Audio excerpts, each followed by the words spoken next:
Halo Sobat Kamus Fakta. Pada awalnya, hacker pertama kali muncul dengan arti positif, yaitu untuk menyebut seorang yang memiliki keahlian dalam bidang komputer dan mampu membuat program komputer yang lebih baik. Berhubung Kamus Fakta siap nemenin sobat-sobat Kamus Fakta di tengah pandemi saat ini, nggak ada salahnya dong menekan subscribe dan klik lonceng di sampingnya, karena itu akan membuat kalian banyak mengetahui fakta-fakta yang mungkin belum kalian ketahui. Nah, berikut ini ada beberapa hacker di dunia yang sangat berbahaya.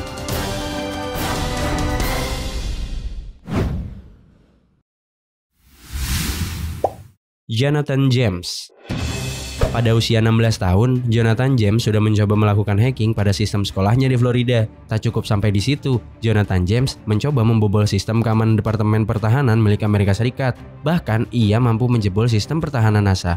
Jonathan James telah berhasil mencuri software NASA dan membuat NASA harus mematikan servernya selama 3 minggu dengan kerugian mencapai 600 juta rupiah. Jonathan James adalah remaja pertama yang dihukum secara federal untuk jenis pidana komputer hacking. Ia kemudian dilacak dan ditangkap sejak usianya yang masih muda dengan hukuman 6 bulan sebagai tahanan rumah. Dalam masa percobaan hingga ia berusia 18 tahun, ia diminta meminta maaf kepada semua departemen yang ia retas. Tak hanya itu, James juga dilarang menggunakan komputer untuk keperluan hiburan. Pada tahun 2007, sebuah departemen store bernama TJX mengaku sistem komputernya telah diretas dan James diyakini merupakan hacker di balik pelanggaran itu. Meski tak ada bukti yang menunjukkan dialah dalangnya, James diyakini frustasi. Jonathan James akhirnya bunuh diri karena diyakini tekanan mental yang dihadapinya.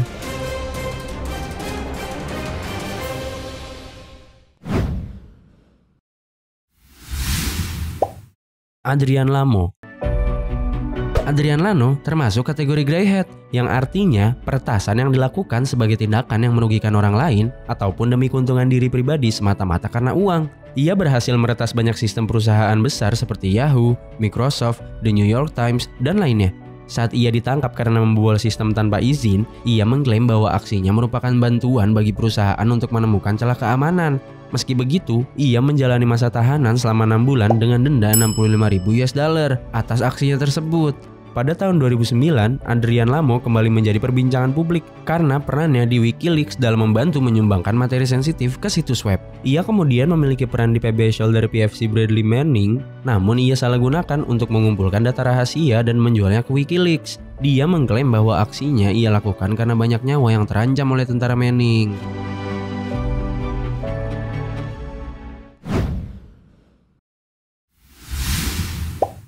Gary McKinnon.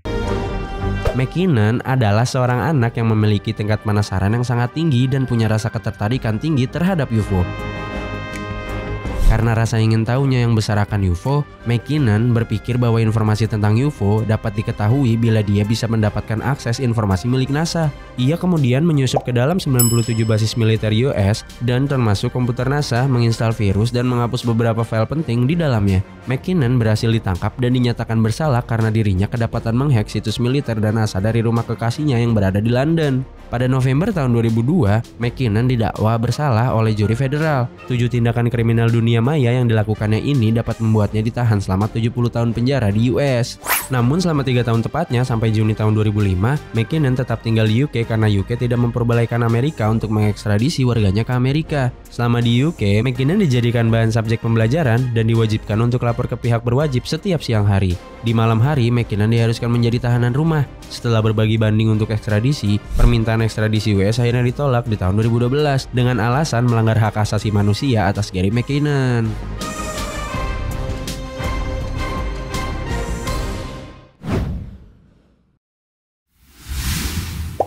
Jim Geovedi. Hacker berbahaya satu ini ternyata berkebangsaan dan bertanah air Indonesia loh sobat. Jim Geovedi bukan hacker Indonesia ecek-ecek yang meretas toko online atau situs negara biasa. Konon, hacker Indonesia yang satu ini mampu meretas satelit. Peretasan satelit ini dilakukan bukan atas dasar iseng, namun karena ia pernah menjadi pembicara atas isu keamanan satelit. Jim Geovedi mencoba mempelajari sistem dan proses kerja satelit hingga akhirnya ia dapat melumpuhkan satelit tersebut. Bukan hanya meretas, Jim bahkan mengubah arah serta menggeser satelit yang ia retas. Nah, itulah tadi beberapa hacker di dunia yang sangat berbahaya. Oh iya sobat, terima kasih sudah menonton video ini ya. Jika suka dengan video ini, boleh diklik tuh like-nya. Kalau nggak suka, ya kali nggak suka.